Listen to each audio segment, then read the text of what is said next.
Bienvenue dans l'invité de la rédaction sur Média 1 TV. On parle aujourd'hui d'entrepreneuriat social. Ce secteur est l'un des moteurs du développement de notre pays. Il est également créateur de milliers d'emplois et assure un revenu décent à des centaines de milliers de familles marocaines. Côté chiffres, l'exécutif table sur une contribution à hauteur de 7,4% au PIB à l'horizon 2030, mais surtout d'atteindre une part ambitieuse estimée à quelque 9% de l'ensemble des emplois créés donc à ce même horizon par cette économie ou par cet entrepreneuriat social. Mais force est de constater que certaines contraintes empêchent de faire émerger les projets à caractère social.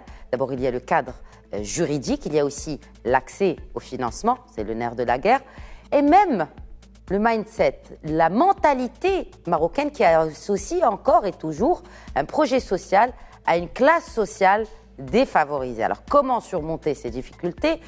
Quels sont les éléments qui permettront de faire changer de mentalité quant à l'entrepreneur social? Pour répondre à ces questions, à ces problématiques, je reçois aujourd'hui le président du Centre marocain pour l'innovation et l'entrepreneuriat social, Nana Dioui. Bonjour et bienvenue. Bonjour, salam alaikum.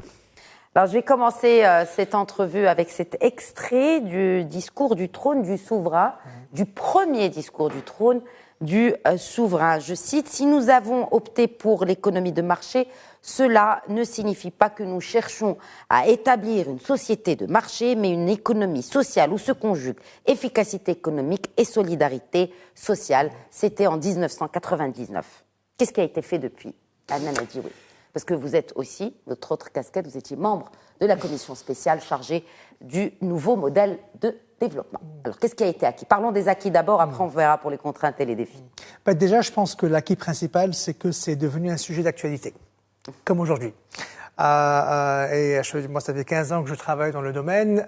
Maintenant, c'est devenu un sujet qui est récurrent.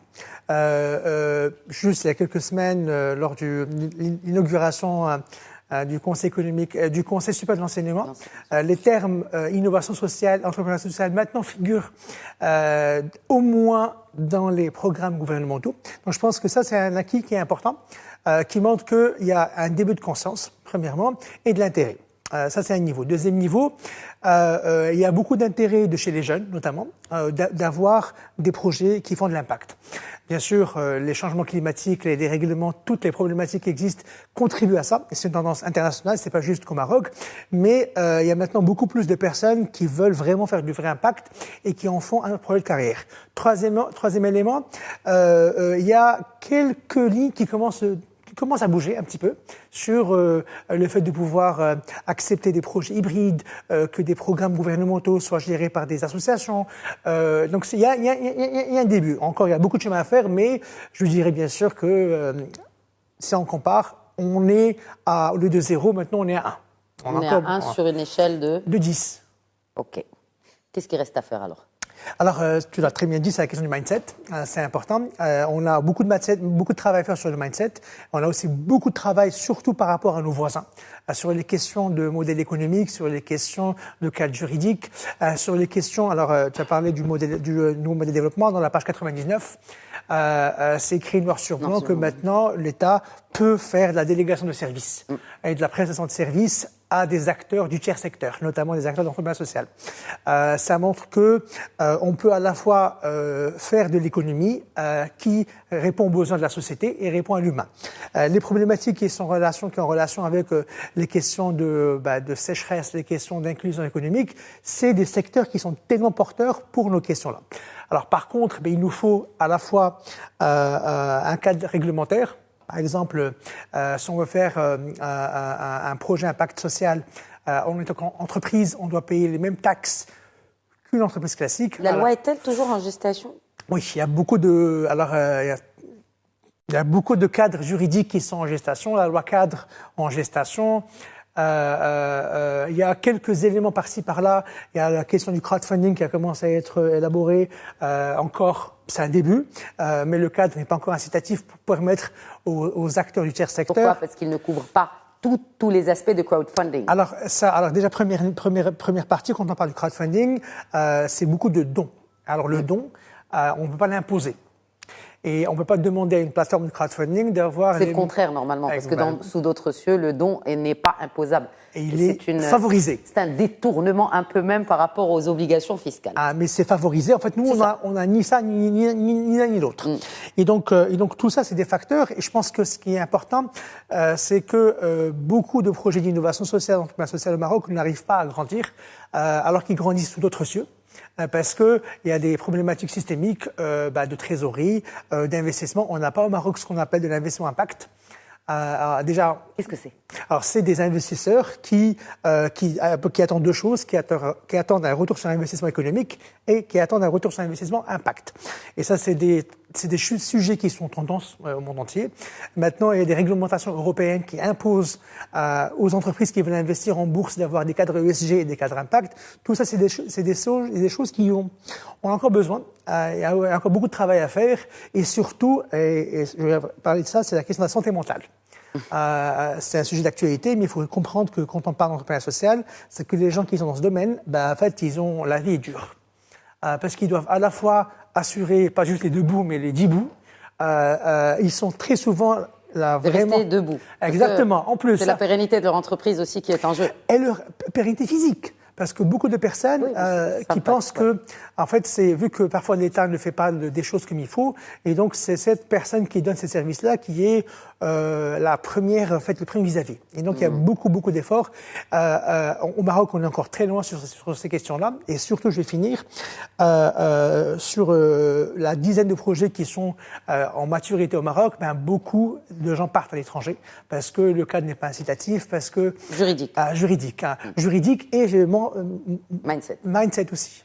Alors, du coup, c'est bien. Il y a pourtant des actions qui sont menées sur le terrain, dont celle par la société civile. C'était ça le triptyque dont parlait et justement qui a été très présent dans ce rapport de la Commission spéciale sur le nouveau modèle de développement, sur le rôle de la société civile.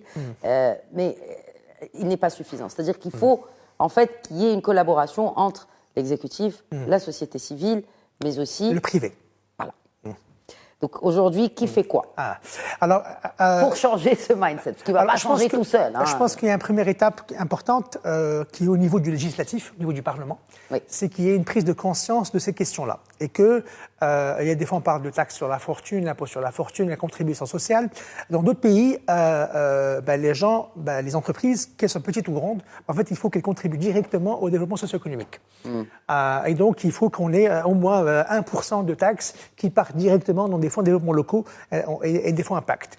Ça, c'est un premier niveau. Deuxième niveau, il y a beaucoup de modèles économiques qui reposent sur de la subvention, pas de la subvention dans la logique classique, mais au lieu que, par exemple, une commune nous donne un marché de gestion de déchets, etc., à une entreprise classique, en fait, qu'elle peut donner ça à une entreprise sociale qui s'engage à recruter du personnel local et qui s'engage à réinvestir ses profits dans l'écosystème. Tout ça, en fait, ne coûte rien. Ça coûte que beaucoup de conviction et vraiment de se dire on va y aller direct. On va y aller direct, mais on ne peut pas y aller sans financement, justement. Alors, il y a ce projet, il y a ces initiatives de financement qui ont été lancées. Jusqu'à quel point elles consolident ce départ, cette naissance, ce balbutiement de l'entrepreneuriat social et innovant dans notre pays? Alors, quand vous parlez de mindset, le banquier aussi. C'est clair. Alors, au monde entier, dans le monde, les banques ne sont pas dans l'entrepreneuriat social. Il y a certaines banques qui ont des fenêtres, comme les fenêtres participatives, des fenêtres impact. Au Maroc, on n'en a pas encore. Il y a quelques banques qui veulent faire du green, mais ils font du green pour les grands projets, pas pour les petits. Très gros, oui. Alors, ce qui se passe, que oui, c'est bien qu'alhamdoulilah, on a beaucoup d'initiatives, de programmes gouvernementaux, mais en fait, ces programmes-là, ils ont deux conséquences. La première conséquence qui est positive, c'est que l'accès pour commencer est facile. Maintenant, n'importe quel jeune ou moins jeune qui veut commencer un projet au Maroc peut le faire. Par contre, vu qu'il y a beaucoup de procédures administratives qui sont assez lourdes, et donc l'innovation, elle est en déclin. Juste une statistique, nous, juste notre portfolio, il y a 4 ans, donc 5 ans, on avait 60% de projets à impact. Maintenant, notre structure accompagne plus de 2000 projets par an. Nous en avons au moins de 1% qui sont focus sur les green tech et sur l'économie circulaire. Pourquoi? Parce que très souvent, quand on part dans des administrations, il y a beaucoup de préférences sur des projets plus simples. Je ne dénigre aucun projet, mais quand on parle de vrais projets de transformation sociétale, ça coûte beaucoup plus cher et c'est beaucoup plus difficile à implémenter. Et donc, on a un très faible taux d'innovation. Et en plus, si on rajoute ça avec toutes les questions de délai de paiement et je ne sais quoi d'autre, il faut qu'on soit conscient. Donc moi, mon conseil pour les gens qui veulent se lancer dans ces questions-là, en fait, il faut faire beaucoup de stamina, beaucoup d'énergie, beaucoup de persévérance et de réfléchir à pas juste avoir un plan B, mais un plan Z pour se dire que comment je peux pouvoir amener à répondre à ce besoin social et surtout éviter de tomber sur des pièges de financement classique parce qu'il n'y en a pas, hein, et trouver des solutions alternatives. Lesquelles? Déjà, modèle économique. Donc là, c'est un focus, c'est que toutes les structures, il faut qu'elles réfléchissent à un modèle économique indépendant. C'est-à-dire vendre direct. Trouver un produit, un service qui soit demandé. Oui. Et ça va un peu au contresens dans les logiques classiques de solidarité et de charité, parce qu'il y a beaucoup de gens qui disent « Ah, mais non, moi je ne vais pas donner de l'argent à une entreprise qui fait de l'insertion, je préfère la donner à quelqu'un qui gère un orphelinat. » Alors que l'insertion socio-économique, en fait, tu vas éviter à ce que la personne tombe dans l'orphelinat après. Et donc c'est là où le mindset. Il y a beaucoup de gens qui font de la bienfaisance. C'est bien de prendre de la bienfaisance. Là, on a lancé une campagne pour planter 1 million d'arbres au sud du Maroc avec une association dans la région de Guelmim. On a plus de facilité et ça commence à 30 dirhams. Donc ceux qui nous regardent, ils peuvent adopter un arbre, un carobier, de l'argan, des grenadines, qui permettent à la fois de régénérer avec un système de filtration dans la nappe phréatique et de créer du revenu pour les populations locales. Alors 30 dirhams, c'est le prix d'un café juste à côté.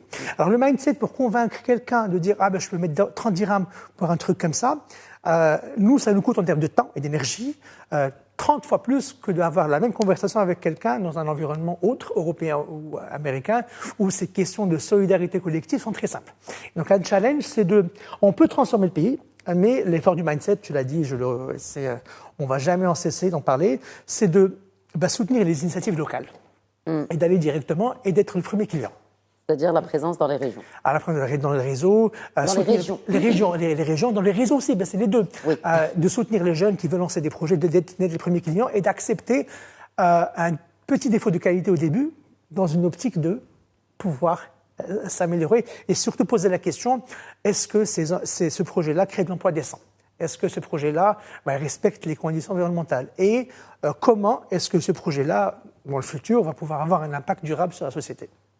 Est-ce qu'il y a vraiment des actions qui encouragent l'entrepreneuriat durable, l'entrepreneuriat social, des projets à impact?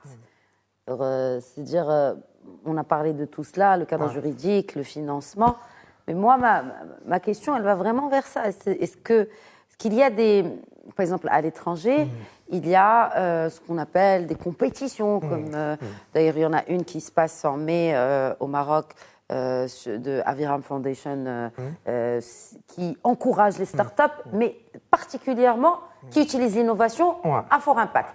Et d'ailleurs l'année dernière, c'était une Marocaine qui a gagné le 2e prix grâce, alors c'est tout simple, grâce à un four qui utilise l'énergie solaire. Alors, on en avait beaucoup avant. Il y a 5 ans, il y a 6 ans. La COP22. Alors oui, au Maroc, on adore l'effet de mode. Hein. On adore l'effet de mode, on adore beaucoup de ça. Donc, la COP22, c'est comme si elle n'avait jamais eu lieu. Hein. Mais on avait beaucoup de structures, beaucoup d'entreprises qui finançaient. Des OCP, des BMCE, etc., Société, etc. Maintenant, il y en a presque plus. Presque plus. Ça, c'est d'un côté. Deuxièmement, là où vraiment ça blesse, c'est l'investissement. C'est l'échelle. Pour commencer, maintenant, l'État, à travers tous les programmes, on peut commencer. On peut avoir un peu de financement pour commencer. Ça, c'est. Mais pour passer à l'échelle suivante, c'est là où vraiment on ne peut pas avoir d'impact à très haut niveau. Là, par exemple, on a dans un projet qu'on fait avec l'Union européenne, on travaille avec des associations dans la région d'Agadir et l'Arèche. Donc, Agadir, par exemple, sur les questions des déchets sous-marins. Avec une association qui est maintenant en train de développer un modèle économique pour, premièrement, apprendre aux gens à faire du surf et faire de la plongée.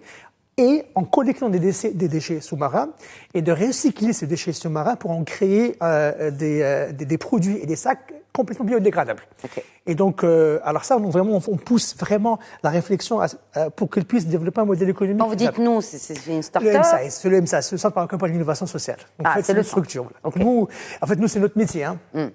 Un autre projet dans la région d'Insgan sur la problématique de l'écriture. Parce que maintenant, on a 48% des élèves redoublent le brevet et le bac. Et même s'ils redoublent la deuxième fois, en fait, ils n'arrivent plus à continuer. Et donc là, on a travaillé avec une association qui a développé une méthode pour utiliser la calligraphie et faire un format de bootcamp pour apprendre aux enfants comment écrire en 2 heures. Un truc qui coûte 70 dirhams avec un modèle économique d'enfer. C'est-à-dire?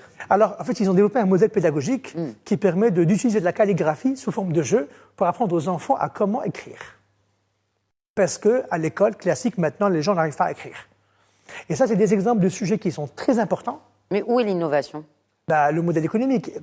Déjà, l'innovation, premièrement, c'est d'adresser la problématique d'écriture. Deuxièmement, l'utilisation de jeux pour pouvoir faire apprendre aux enfants. Et troisièmement, les résultats. C'est-à-dire que je peux économiser X nombre d'heures avec un modèle classique d'enseignement. Là, en modèle réduit, je peux créer à la fois de l'emploi et deuxièmement, adresser une problématique directe. Parce que l'innovation, quand on parle d'innovation sociale, il y a l'innovation sur le procédé, sur comment tu fais. Tu peux aussi parler d'innovation incrémentale, d'innovation technologique ou de rupture. L'innovation, ce n'est pas forcément la tech. Alors, au Maroc, on a toutes les problématiques. On a des fois l'absence de tech, l'absence de process, et on est dans un cadre qui ne nous permet pas de faire quoi que ce soit. Et si on veut faire de la vraie disruption, c'est de dire, on va adresser nos problématiques directes, qualité de l'éducation, qualité de la santé, l'accès aux énergies, c'est les vrais sujets qui nous importent, et de se dire comment on peut créer des ressources pour ça. Comment justement créer, ça c'est vraiment, je pense que c'est l'élément vital.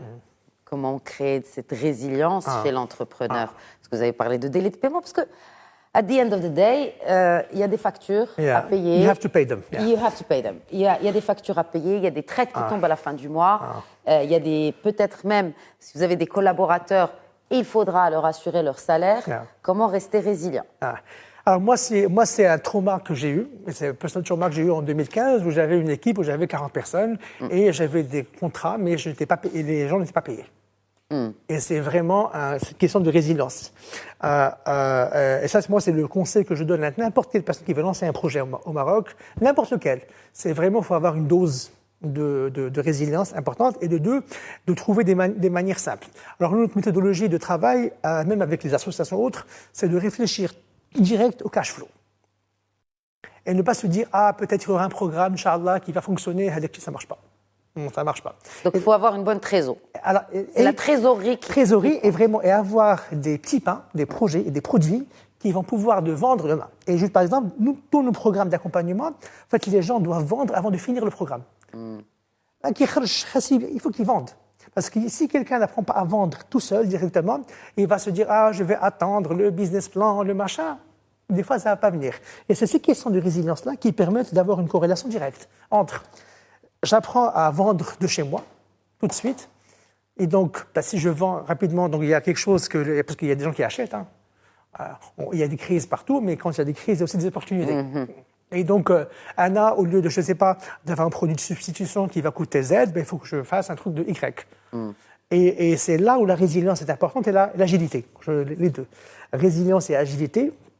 Comment pouvoir naviguer ces transformations-là, naviguer les contraintes, les paiements, on n'a pas de baguette magique pour les changer, donc il faut trouver une solution. Une solution. Et c'est ces questions-là. Alors après, ce qui est un peu malheureux, c'est qu'au Maroc, beaucoup de gens sont fatigués très rapidement de ce type de choses. Ils préfèrent, parce que je les comprends, ils te disent, je ne peux pas passer 30 ans de ma vie à me taper de comment naviguer. C'est des choses qui sont obvious. C'est déjà 30 ans, ça n'a pas encore décollé. Même si ça décolle, tu as les règles changent. Les règles changent, les marchés changent, il y a les gouvernements changent. Et donc, on doit être beaucoup de superwoman et woman. Non, mais bon, pour rester un peu réaliste aussi, juste pour terminer cette entrevue avec vous, Adnan Adioui, pardon. on est face à quelque chose qui concerne quand même des centaines de milliers de familles. Et on a l'impression aujourd'hui au Maroc qu'il y a beaucoup d'efforts, mais que ça manque un peu de sauce. De sauce, exactement, de liant, on va dire. Pourquoi ou comment résoudre cela, vous basant sur votre expérience, mais aussi sur les consultations de cette commission à laquelle vous avez participé sur le nouveau modèle de développement? C'est l'introduction du rapport.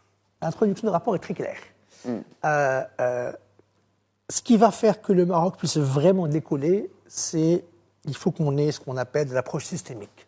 Alors l'approche systémique, c'est très simple, tout le monde en parle, c'est comme comment dire en anglais, the elephant in the room.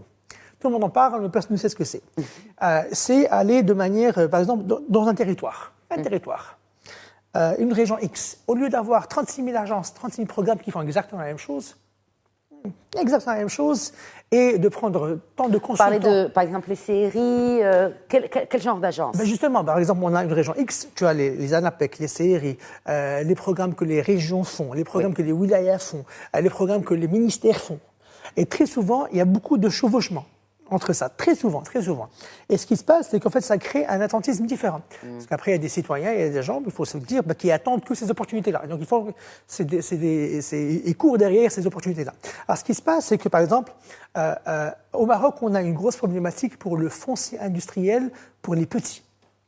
C'est bien les zones franches et les zones industrielles, mais c'est pas pour les petits. Alors, les petits, en fait, l'économie est faite pour les petits. Alors que les petits représentent quand même 90% justement, des entreprises marocaines. Ils n'ont pas forcément d'accès. Alors, nous, on a fait beaucoup de programmes d'accompagnement dans les projets industriels avec des organismes publics tels que des CRI, notamment le Kazastat. Et ces problématiques-là, on a beaucoup de gens qui veulent produire du Made in Morocco, le vrai Made in Morocco. Ils veulent faire de la substitution. Et donc, parce que des fois, le foncier n'existe pas.